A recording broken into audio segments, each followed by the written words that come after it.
Dan Baikuni ini merupakan sebenarnya bukan pedofilia aja ya, dia tuh juga suka dengan mayat. Jadi itu kayak ada kelainan gitu loh, suka bersetubuh dengan mayat. Oke teman-teman, kali ini aku bakalan membahas tentang seorang kakek-kakek yang orang mengatakan kalau dia itu seorang malaikatnya anak jalanan. Namun setelah terungkap kasus, ternyata dia itu seorang iblis yang berkedok seorang malaikat. Bagaimana ceritanya? Kita simak sama-sama di channel Syahpikru. Kejadian ini mulai terjadi dari tahun 1993 sampai 2010 dan mereka mengenalnya dengan kasus Babe Baikuni. Babe Baikuni ini merupakan seorang yang bernama waktu kecilnya itu adalah Hasan.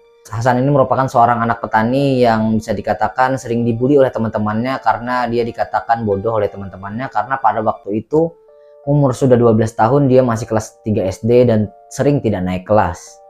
Bahkan bukan juga teman-temannya, bahkan orang tuanya pun juga menghardik dia dengan kataan bodoh gitu. Karena merasa jadi beban keluarga dan tidak tahan sering dihina, akhirnya pada saat umur 12 tahun dia lari ke Jakarta untuk mencari penghidupan yang lain dan juga mencari keberuntungan yang lain. Siapa tahu dia bisa merubah nasibnya. Di umurnya 12 tahun yang tanpa pengalaman, dia pun lari ke Jakarta yang sangat keras. Akhirnya dia pun menjadi gelandangan. Di sana dia mulai mengamen, kemudian ngasong dan bahkan lain-lain. Ternyata di jalanan Jakarta ini adalah tempat yang sangat tidak aman untuk anak-anak. Di sana mereka ada yang dipaksa untuk mengemis, ada yang dipaksa untuk meminta-minta dan mengamen, dan bahkan ada yang diminta untuk melayani para preman-preman lelaki. Dan Baikuni ini adalah salah satu contohnya seorang anak kecil yang diminta untuk memuaskan nafsunya para preman-preman dengan cara disodomi.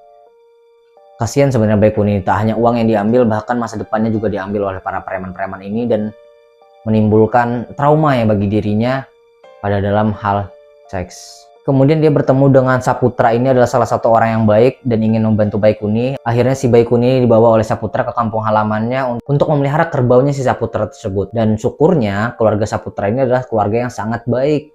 Dia sangat menyayangi Baikuni dan juga semuanya peduli dengan Baikuni. Akhirnya di umur 21 tahun, Baikuni menemukan seorang perempuan yang menurut dia pas dengan hatinya dan dia menikah.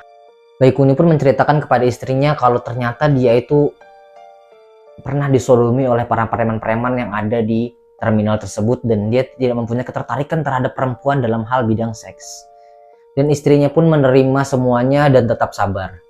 Namun setelah 10 tahun hubungan pernikahan mereka, istrinya tersebut meninggal dikarenakan sakit. Dan Baikuni berani bersumpah pada waktu saat interogasi kalau dia tidak pernah melakukan kekerasan terhadap istrinya dan istrinya murni meninggal karena sakit. Setelah istrinya meninggal, dia pun kayak kehilangan arah untuk melanjutkan hidup. Akhirnya dia kembali ke Jakarta untuk menghilangkan kesedihannya dan dia berdagang menjadi pedagang asongan. Di sana dia juga menemukan banyak anak-anak kecil yang menjadi pengamen dan juga pedagang asongan seperti dia waktu kecil dulu. Dan Babe Baikuni di sana bekerja untuk menghidupi anak-anak dan juga memberi makan terhadap anak-anak tersebut serta memberikan tempat tinggal. Dan anak-anak tersebut juga di sana memanggil Baikuni tersebut dengan kata Babe Baikuni karena saking baiknya terhadap anak-anak jalanan. Karena sering kumpul dengan anak-anak jalanan dan juga sering satu rumah, ternyata nafsu liarnya Baikuni ini mulai timbul terhadap anak-anak tersebut. Dia pun mulai ingin melakukan hal yang pernah didapatkannya tersebut waktu kecil. Dan korban pertamanya ini bernama Adit, berumur 12 tahun, sama seperti dia dulu ketika meninggalkan kampung halaman ke Jakarta. Baikuni tersebut mengajak si Adit ini jalan-jalan dan juga ingin membelikan sesuatu kepada Adit, dan Adit ini ngikut aja gitu. Kemudian sampai di kuburan, dia pun mengajak si Adit tersebut untuk melakukan hal yang seperti itu. Adit pun terkejut dengan permintaan Baikuni. Akhirnya Pak Baikuni ini mencekik Adit sampai tewas. Baikuni setelah membunuh Adit, dia pun panik dan melihat situasi apakah ada orang yang melihat kejadian tersebut. Namun sebelum dia buang dan kuburkan, dia menyetubuhi mayat si Adit tersebut. Jadi Baikuni ini bukan hanya pembunuh anak, dia juga mempunyai fetis yaitu bersetubuh dengan mayat. Setelah disetubuhi, mayat Adit pun dibiarkan begitu saja. Setelah beberapa waktu akhirnya mayat Adit ditemukan oleh beberapa orang.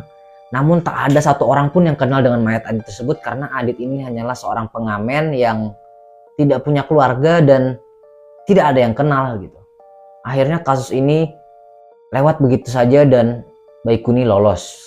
Setelah membunuh Adit, ternyata Baikuni ini merasa ada kepuasan gitu setelah melakukan pembunuhan dan juga persetubuhan terhadap mayat, dan dia berniat ingin melakukan hal tersebut lagi. Pada tahun 1994, korban keduanya itu adalah bernama Ferry. Ferry ini merupakan pengamen jalanan juga yang tidak mempunyai keluarga. Nasibnya sama seperti Adit, dibunuh dan disetubuhi dan akhirnya dibuang begitu saja karena si Ferry ini anak jalanan dan tidak punya keluarga. Akhirnya tidak ada keluarga yang mencari dan kasusnya berakhir pada evakuasi saja. Setelah berhasil dengan aksi keduanya, sebulan kemudian pun dia semakin menggila. Korban ketiga pun sedang diincarnya, yaitu Dolly, seorang anak laki-laki berumur 11 tahun. Dia pun membawa Dolly ke dalam sebuah bengkel kosong dan melakukan persetubuhan terhadap Dolly yang sudah dihabisi sebelumnya. Kemudian di tahun 1995, korban selanjutnya adalah Kiki. Dan mayat Kiki ditemukan di tempat sepi yang sangat jarang dilalui oleh warga. Nah, karena kasus ini sering terjadi terhadap anak-anak dan ditemukan kasus mayat orang yang tidak dikenal, polisi mulai serius menangani kasus ini. Namun itu tidak membuat Babe Baikuni takut. Dia pun masih mencari korban selanjutnya, dan korban selanjutnya tersebut bernama Irwan, yaitu seorang laki-laki berumur 12 tahun.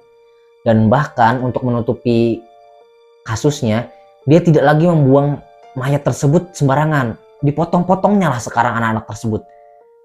Dan dimasukkannya dalam kantong kresek. Dan anak-anak yang tidur di sana nggak ada yang tahu kalau misalnya kresek itu isinya daging manusia. Polisi mulai masuk ke kampungnya untuk melakukan investigasi dan Baikuni ini mulai ada rasa khawatir dan takut. Akhirnya dia pulang ke Magelang, ke kampungnya.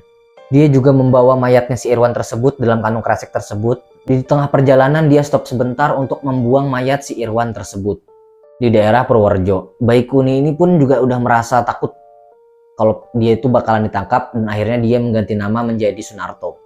Setahun di Magelang, dia pun kembali ke Jakarta lagi karena merasa kondisinya sudah mulai aman dan merasa tidak ada yang mengintai dia.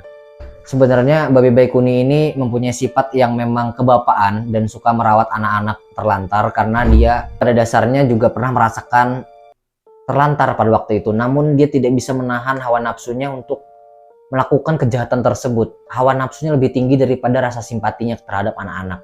Dia pun juga sering merasakan stres karena kejahatannya dan dia juga ingin melakukan penenangan diri, yaitu pulang ke Kuningan ke tempat keluarga mantan istrinya. Sebelum ke Kuningan untuk menenangkan diri, Baikuni ini melihat seorang anak lagi dan timbul rasa pengen begituan lagi. Dan korban selanjutnya yang bernama Aris. Aris ini diajaknya dulu cerita, kemudian berbagi dan akhirnya diberikan solusi. Dan Aris di sana dijanjikan kalau ikut ke Kuningan akan diberikan pekerjaan sama Baikuni karena di sana dia mempunyai banyak lowongan pekerjaan dan juga teman. Aris ini yang merasa penghasilan tidak tetap akhirnya ikut-ikut aja. Di jalan si Aris pun ngikuti Baikuni ke sungai. Nah di sana si Aris ditenggelamkan. Setelah ditenggelamkan dia pun wik-wik sama Baikuni tersebut dan mayatnya dibiarkan begitu saja. Tak lama setelah itu orang-orang menemukan mayatnya si Aris tersebut, namun lagi-lagi karena Aris ini adalah anak jalanan dan tidak ada keluarga yang merasakan kehilangannya, akhirnya si Aris dievakuasi saja dan tanpa penanganan lebih lanjut. Niatnya ke Kuningan ingin menenangkan diri, bahkan semakin menjadi-jadi si Baikuni ini. Dia pun bertemu dengan seorang korban lagi yang bernama Teguh, berusia 12 tahun, yang merupakan tetangga dari keluarga mantan istrinya. Dia pun membawa si Teguh tersebut ke sungai tempat Aris dieksekusi tadi dan nasibnya si Teguh sama seperti si Aris. Ditenggelamkan, kemudian disetubuhi. Dan mayat si Aris dimasukkan ke dalam karung dan dilarutkan ke dalam sungai. Karena si Teguh ini mempunyai keluarga, akhirnya keluarganya mencari si Teguh ini kemana. 2 hari setelah kejadian tersebut, mayatnya si Teguh ini ditemukan terikat di dalam karung. Dan sidik jarinya pun sudah hilang karena terlalu lama di dalam air. Baikuni pun lolos lagi. Dan setelah kejadian itu dia merasa was-was dan berusaha menahan hawa nafsunya yang gila itu. Dan akhirnya kejadian lagi pada tahun 2004. Di tahun 2004 dia pun ke Magelang dan dia bertemu dengan seorang anak kecil bernama Ardi. Ardi ini anak-anak yang berusia 12 tahun dan diajak jalan-jalan sama Baikuni dan akhirnya dia tewas di persawahan. Namun si Ardi ini merupakan seorang anak pengamen dan tidak punya keluarga lagi, dan akhirnya yaitu menjadi kasus mayat orang tak dikenal dan juga berakhir menjadi evakuasi saja. Setelah melakukan itu, dia pun merasa penyesalan yang sangat besar dalam dirinya dan ketakutan ingin akan tertangkap oleh polisi. Akhirnya dia balik lagi ke Jakarta pada tahun 2007. Dan pada tahun 2007 dia kembali gagal menahan hawa nafsunya. Korbannya adalah Kiki 12 tahun dan Yusuf 7 tahun dan dieksekusi di kontrakannya.